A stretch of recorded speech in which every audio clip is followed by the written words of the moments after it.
The Observation Deck Encounter. The observation deck of the Wandering Echo was Cale Riven's sanctuary. In the deep silence of space, surrounded by panoramic windows that stretched from floor to ceiling, he could lose himself in the endless tapestry of stars. Tonight, a distant nebula bloomed in shades of violet and crimson, its gases swirling in patterns that would take him weeks to properly catalog. His fingers moved across the holographic interface, adjusting spectral filters, entirely absorbed in his work. "You spend every night here, don't you?" The voice made him jump, nearly knocking over his coffee. Cale spun around to find Seraphine Cuor standing just a few meters away, her presence so quiet he hadn't heard her approach. She was breathtaking in a way that defied simple description. Her skin held an inner luminescence, like moonlight captured beneath frosted glass, and her hair moved with an almost liquid quality, catching and refracting the starlight that poured through the windows. "Ambassador," he managed, straightening his posture. "I didn't realize anyone else came here this late." She moved closer with a grace that seemed almost weightless, her long robes trailing behind her like mist. "I've noticed you," she said simply, her gaze direct and unsettling in its intensity. "Every night, alone with the stars, I wonder what you're searching for." Cale felt heat creep up his neck. He'd been acutely aware of her presence aboard the ship for weeks now, though she'd maintained a professional distance from all the human crew. The Velen were mysterious, their culture built on meditation and harmonic resonance with their crystalline environment. Most of them found human chaos overwhelming. "Just mapping," he said, gesturing to his screens. "Understanding patterns." Seraphine stepped beside him, close enough that he caught a faint scent like ozone in starflowers. She studied his work, then turned those luminous eyes on him. The corner of her mouth lifted in something that might have been amusement. "You're analyzing the Kazimov Nebula, but your eyes keep drifting to me. Why is that?" His breath caught. I didn't mean to." "Don't apologize." She tilted her head, and light rippled across her shoulders like water. "I'm curious. You find me intriguing, don't you?"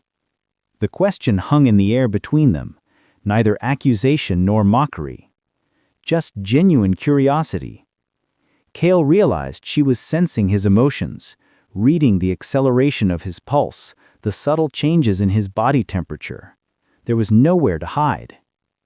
"Yes," he admitted, quietly, deciding honesty was the only option. "Your people are fascinating. You're fascinating." Seraphine's smile deepened, and for the first time since boarding the Wandering Echo, she seemed truly present rather than distant.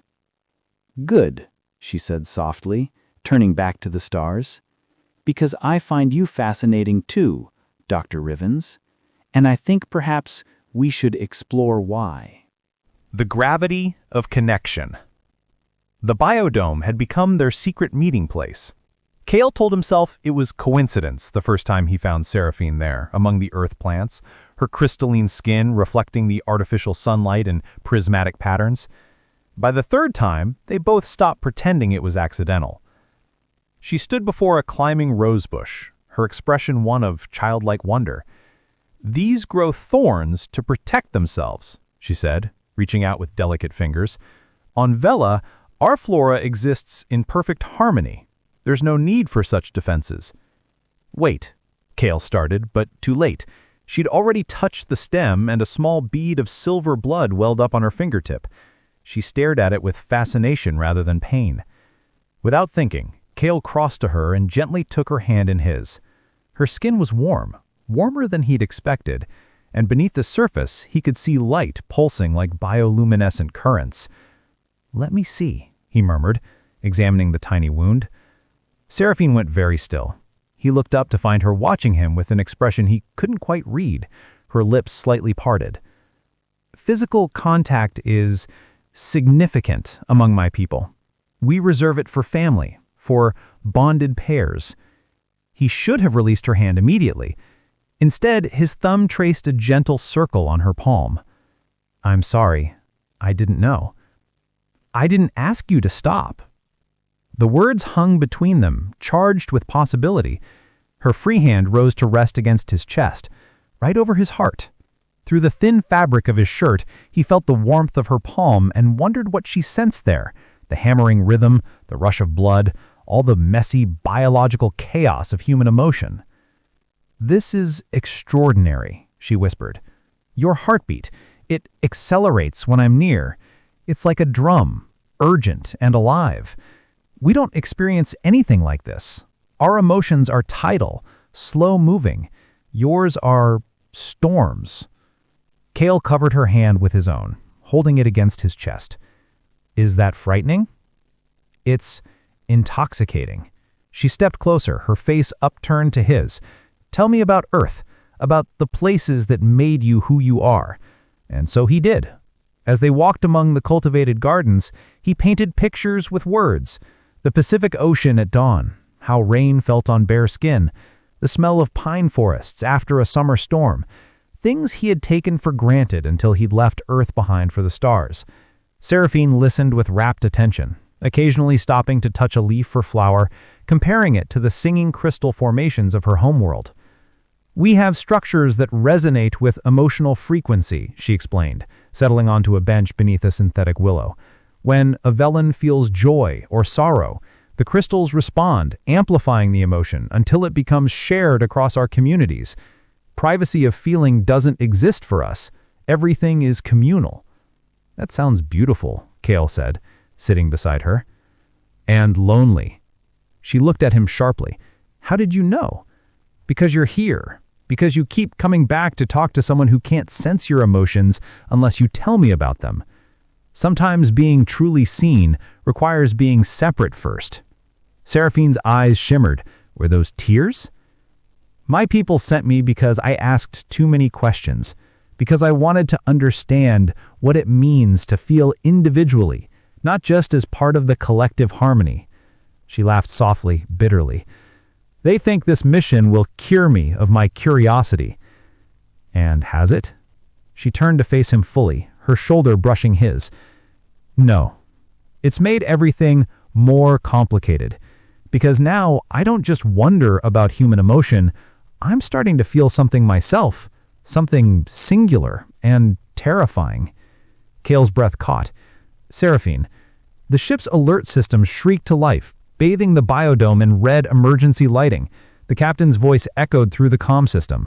'All personnel to emergency shelters immediately. Solar radiation event, Class 4. This is not a drill.' They ran together through the corridors, but the doors to the primary shelter sealed before they could reach it. Emergency protocols diverted them to a secondary location, a cramped maintenance junction barely large enough for 2 people. As the door slid shut, behind them, sealing them in, Cale realized they'd be here for hours. In the darkness, illuminated only by the soft glow of Seraphine's skin, she reached for his hand. "I'm glad I'm not alone," she whispered. Cale squeezed her fingers gently. "Me too." Storm in the void. The maintenance shelter was barely larger than a closet, all exposed pipes and emergency supply crates. Seraphine's bioluminescence provided the only light, casting dancing shadows across the cramped space. Cale could hear the storm raging outside, electromagnetic interference creating an eerie whistling sound through the ship's hull. They sat on the floor, backs against opposite walls, knees almost touching in the confined space. The proximity felt both awkward and intimate, especially after their conversation in the biodome had been so abruptly interrupted. "The radiation should pass in 3 to 4 hours, Cale said, checking his wrist display. "The ship's shields are holding." Seraphine nodded, but you could see tension in the set of her shoulders, the way her light pulsed irregularly. "I've read about solar storms, but experiencing one is different. Are you afraid?" She considered the question carefully. "Among my people, fear is distributed. If one feels it, all feel it, and it's diluted across the collective until it becomes manageable. Here, alone with just you, this feeling is all mine. It's overwhelming." Cale shifted closer without thinking, until their knees touched. That's the thing about being individual. The bad feelings are more intense, but so are the good ones. Fear is sharper, but so is joy. Pain cuts deeper, but so does love. Love. She repeated the word like it was foreign, exotic. We have bonds, partnerships, but they're chosen through harmonic compatibility, not this wild thing you describe. What you call love sounds almost violent. Sometimes it is, Cale admitted. My parents loved each other so much it was almost visible, like an energy field between them. When they died in the Titan colony collapse, the grief nearly destroyed me. I spent 2 years in deep space after that, running from anything that might make me feel that intensely again. Seraphine's light dimmed with sympathy. But you're here, talking to me, risking feeling again. Yeah, I met her eyes. I don't think I'm good at running after all. She was quiet for a long moment. Then she moved, sliding across the narrow space until she was sitting beside him, their sides pressed together from shoulder to hip. The diplomatic mission I'm on, it's not going well. Many of the Velen Council believe humans are too chaotic, too unpredictable to be trusted with our technology.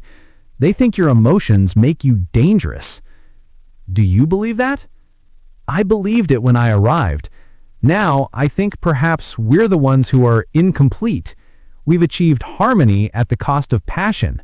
We're stable, but we're also stagnant. Watching you, listening to you talk about Earth and loss and longing, I wonder if we've sacrificed something essential. Cale carefully put his arm around her shoulders, half expecting her to pull away. Instead, she leaned into him, one hand coming up to rest over his heart again. That seemed to be her way of grounding herself in his presence. Your heartbeat is slower now, more steady, she observed. I calm you, he said simply. Even in the middle of a radiation storm, even trapped in a closet, with you here, I'm not afraid.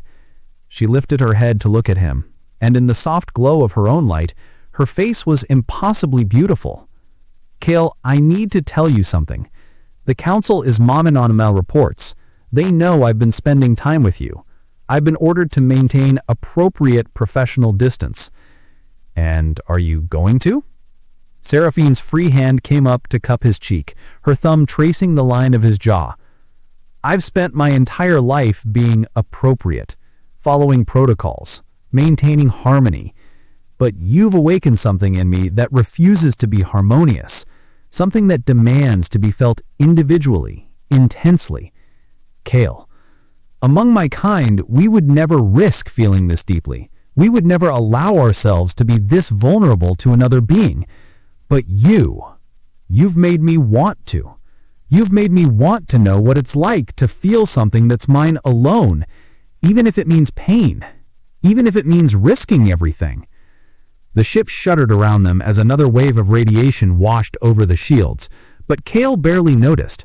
All his awareness had narrowed to this moment, to the woman in his arms who was literally glowing brighter with emotion, her light pulsing in rhythm with his own accelerating heartbeat. I don't care about politics.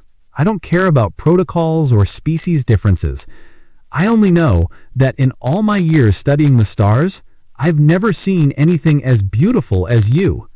And I've never felt as alive as I do right now. Her light flared brilliant, casting away all shadows, and then she closed the last small distance between them and pressed her lips to his. It was tentative at first, exploratory, as if she was learning a new language through touch. But then Cale's hand slid into her hair and she made a small sound of wonder, and the kiss deepened into something that felt like falling and flying simultaneously. When they finally broke apart, both breathing hard, Seraphine was shimmering like a star. That was, I know, Cale said.